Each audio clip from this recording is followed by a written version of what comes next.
রোববার ছিল জাতীয় ভোটার দিবস। এদিন বর্তমানে দেশের চূড়ান্ত ভোটার সংখ্যা প্রকাশ করে নির্বাচন কমিশন। এ সময় প্রধান নির্বাচন কমিশনার এম নাসির উদ্দিন বলেন, ইতিহাস সাক্ষী ভোট সন্ত্রাস করে টিকে থাকা যায় না।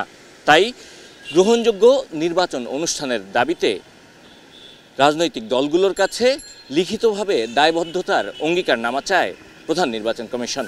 দর্শক, আমন্ত্রণ এটিএন নিউজের নিয়মিত আয়োজন আমাদের কথা অনুষ্ঠানে। আপনারা জানেন, প্রতিদিন কোনো আলোচিত বিষয় নিয়ে সাধারণ মানুষের মতামত আমরা আপনাদের সামনে তুলে ধরি। গ্রহণযোগ্য নির্বাচন আয়োজনের দাবিতে প্রধান নির্বাচন কমিশনার রাজনৈতিক দলগুলোর কাছে লিখিত অঙ্গীকারনামা চান। এ বিষয় নিয়েই আজ আমরা শুনব সাধারণ মানুষের মতামত। তবে তার আগে চলুন এই বিষয়টি সম্পর্কে এটিএন নিউজে প্রচারিত একটি প্রতিবেদন আমরা দেখে আসি। যারা আমাদের আহ্বানে আজকে সপ্তমবারের মতো এলো জাতীয় ভোটার দিবস। সকালে নির্বাচন ভবনের অডিটোরিয়ামে আলোচনা সভায় যোগ দেন প্রধান নির্বাচন কমিশনার সহ অন্য কমিশনাররা।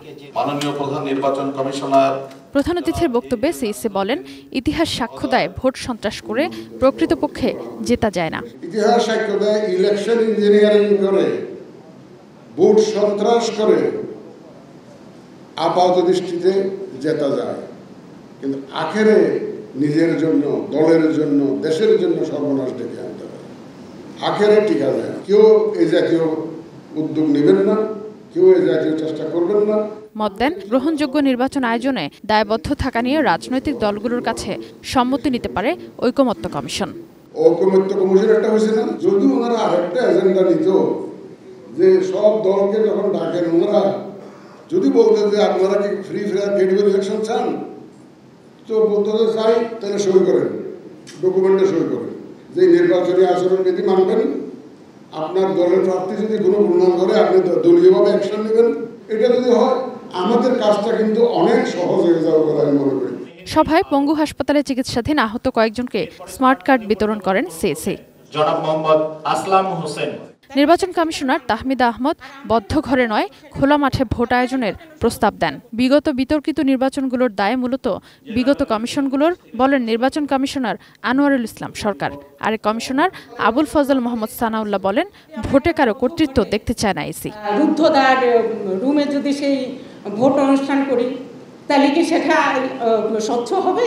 চুরি বাটপারি দেখতে চায় না, ছিনতাই, ব্যালট পেপার সরিয়ে দেওয়া ইত্যাদি দেখতে চায় না, রাতের বেলায় সিল মারা দেখতে চায় না, কোনো কর্তৃপক্ষের কোনো প্রভাব দেখতে চায় না। বিগত সময়গুলোতে যে নির্বাচনগুলো হয়েছে, এটি কেউ বলবেন না যে ভালো নির্বাচন হয়েছে।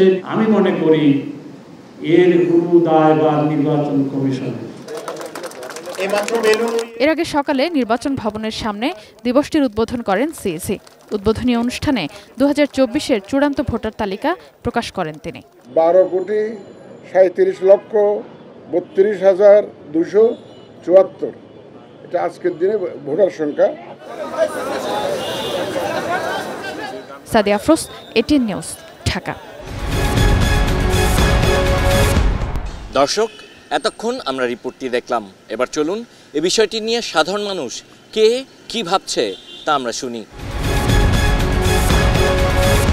নির্বাচন যদি আপনার সুষ্ঠু হয়, নিরপেক্ষ হয়, অবজেক্টিভ হয়, তবুও কিন্তু এইটার কনফার্মেশন বা এটার সার্টেনিটি পাওয়া যায় না যে তারা আসলে ক্ষমতায় গিয়ে স্বৈরাচারের মতো আচরণ করবে না। সুতরাং আমার মনে হয় এই যে নির্বাচনী প্রক্রিয়া, এই প্রক্রিয়ার মধ্যে একটা গলদ আছে এবং আমরা সব কিছুর প্যানাসিয়া বা সর্বরোগের মহৌষধ হিসেবে কিন্তু আমরা এই যে অবজেক্টিভ বা সুষ্ঠু এবং নিরপেক্ষ নির্বাচনের দিকে যাচ্ছি না। আমরা সবাই সবারই সৎ ইচ্ছা থাকতে হবে সুন্দর নিরপেক্ষ নির্বাচনের জন্য। প্রত্যেকটা যে রাজনৈতিক দল আছে তাদেরকে আসলে ঐকমত্যের ভিত্তিতে পৌঁছতে হবে। আমাদের সর্বপ্রথম আমাদের বাংলাদেশ ফার্স্ট এই নীতিটাকে আসলে গ্রহণ করতে হবে। যে করেই হোক বাংলাদেশের স্বার্থ যাতে সমুন্নত থাকে সেটাই আসলে আমাদেরকে দেখতে হবে এবং এটার মাধ্যমে একটা গ্রহণযোগ্য নির্বাচন যাতে সবাই মিলে আয়োজন করা যায় সেই চেষ্টা প্রত্যেকটা রাজনৈতিক দলকে আসলে মানে যথোপযুক্তভাবে সাহায্য সহযোগিতা করতে হবে এই বর্তমান অন্তর্বর্তী সরকারকে আর কি। কমিটমেন্ট থাকবে যে একটা গ্রহণযোগ্য নির্বাচন মানে তারা দেওয়ার চেষ্টা করবে, যেহেতু এরা কোনো রাজনৈতিক সরকার না আর কি। তো এই সরকার চাইলে দিতে পারবে। এখন বাধা যদি আসে সেটা হচ্ছে বিভিন্ন বড় বড় রাজনৈতিক দলের পক্ষ থেকে যদি বাধা আসে, সেটা আশা করা যায় তারা শিক্ষা নেবে মানে বিগত রাজনৈতিক সরকারের যে ভুলগুলো বা তাদের যে কর্মকাণ্ড, সেই কর্মকাণ্ড থেকে এখন তারা যদি শিক্ষা নিবে, অবশ্যই আমি মনে করি শিক্ষা নেওয়া তাদের দরকার। ডেমোক্রেটিক যে চর্চা সেটা আমাদের দেশে নাই। এখন ডেমোক্রেটিক চর্চা বলতে আমরা যেটা বুঝি যে প্রতিটা দলের প্রতি প্রতিটা দলের সদস্যদের রেসপেক্ট, শ্রদ্ধাবোধ। আমরা দেখলাম যে আমি মনে হয় কালকে রাতেই দেখেছি ইশরাক সাহেব নতুন যে দল সেটাকে স্বাগত জানিয়েছে। এরকম যদি প্রতিটা দলের প্রতিটা নেতা বা সদস্যরা অন্য দলকে রেসপেক্ট করে, শ্রদ্ধাবোধের দিকে যায়, তাহলেই মনে হয় যে ডেমোক্রেটিক চর্চাটা আমাদের দেশে সম্ভব।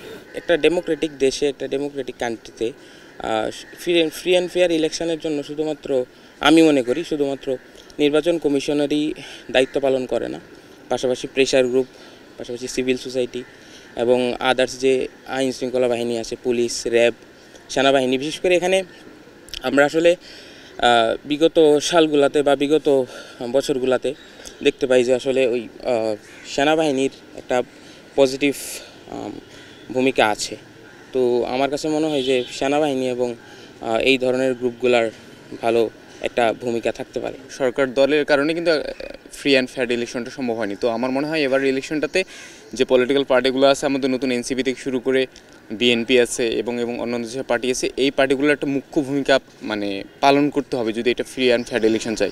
যতগুলো পলিটিক্যাল পার্টি আছে ওদের মতকে প্রাধান্য দিয়ে একটা কোলাপের মাধ্যমে সবাইকে একসাথে ওদের মতটাকে প্রায়োরিটি দিয়ে দেন ওদের কাজ করা উচিত। তাহলে একটা ফ্রি অ্যান্ড ফেয়ার ইলেকশন হওয়ার সম্ভাবনা ভালো মতো থাকবে। এবং অ্যাজ উই অল নো যে সেনাবাহিনীর যে ভূমিকাটা, এটা মুখ্য থাকা দরকার আছে, কারণ সেনাবাহিনী এখন আমাদের দেশটাকে অনেকটা শান্ত করে রেখেছে। আমাদের কথায় বগুড়া থেকে সংযুক্ত হচ্ছি আমি চপল শাহ। গ্রহণযোগ্য নির্বাচনে দলগুলোর দায়বদ্ধতার লিখিত অঙ্গীকার চাইলেন সিইসি। চলুন আমরা শুনি বগুড়াবাসীর কথা, তারা এ ব্যাপারে কি ভাবছে। গ্রহণযোগ্য নির্বাচনের জন্য একমাত্র সিইসি গ্রহণযোগ্য নির্বাচন করতে পারে, এছাড়া কোনো রাজনৈতিক দল গ্রহণযোগ্য নির্বাচন করতে পারে না। সিইসির জন্য পুলিশ প্রশাসন থেকে শুরু করে অনেক ঊর্ধ্বতন কর্মকর্তা আছে, তাদেরকে দিয়ে সুষ্ঠু নির্বাচন একমাত্র সিইসি করতে পারে। সিইসি এটা চাইতে পারে যে সুষ্ঠু নির্বাচন করার জন্য কি কি কাজ করলে নির্বাচনটা সুষ্ঠু হতে পারে, এই জন্য পরামর্শ চাইতে পারে। আর সুষ্ঠু নির্বাচন ছাড়া তো আসলে মানে একটা নির্বাচন সম্ভব না, আর সুষ্ঠু একটা নির্বাচন ছাড়া ভালো একটা দেশও কিন্তু উপহার দেওয়া সম্ভব না। নির্বাচন করার দায়িত্ব আইনের ভিতরে আছে সিইসির। সিইসি আইনের ভিতর কাজ করবে, সুষ্ঠুভাবে ইলেকশন করবে, এটা আমরা প্রত্যাশা করি। গ্রহণযোগ্য নির্বাচনে রাজনৈতিক দলগুলো দায়বদ্ধতার লিখিত অঙ্গীকার চাইলেন সিইসি। চলুন শুনে আসি এ নিয়ে পাবনার মানুষের মতামত। সিইসি নির্বাচন কমিশনের প্রধান কথা ঠিকই বলেছে। বাংলাদেশে যত রাজনৈতিক দল আছে, প্রধান মেন দল আছে, সবাইকে একসাথে বসে মিটিং করে ডেট করে এককভাবে নির্বাচনে আসতে হবে, সবাইকে সহযোগিতা করতে হবে। রাজনৈতিক দলের আসলে সবকিছু মেনে নেওয়ার একটা টেন্ডেন্সি থাকতে হবে। এখন এটা জনগণ কাকে চায়, কাকে ভালো মনে করে, কাকে দিলে দেশ ভালো চলবে, জনগণ যথেষ্ট বোঝে। এখন জনগণ তো অনেক সচেতন। আমরা তো জনগণের ভোট নিয়ে আসবো, জনগণ যাকে ম্যান্ডেট দেবে সেই তো আসবে, এই তো সিস্টেম। কারণ এটা অঙ্গীকার দিলে সমস্যা কোথায়? এটা এমন একটা সুষ্ঠু প্রক্রিয়া হওয়া লাগবে যে প্রক্রিয়াটার মাধ্যমে নির্বাচন হইলে প্রত্যেকটা লোকই সেটা মানি নিতে বাধ্য। আর এইখানে যদি আনফেয়ার হয় তাহলে সেইখানে তো কেউ মানবে না। দর্শক, এই ছিল আমাদের কথার আজকের আয়োজন। আগামীতে আবারও দেখা হবে ভিন্ন কোনো বিষয় নিয়ে। সে পর্যন্ত আমি সাব্বির আহমেদ আপনাদের কাছ থেকে বিদায় চেয়ে নিচ্ছি। সুস্থ থাকুন, নিরাপদে থাকুন, থাকুন এটিএন নিউজের সঙ্গে।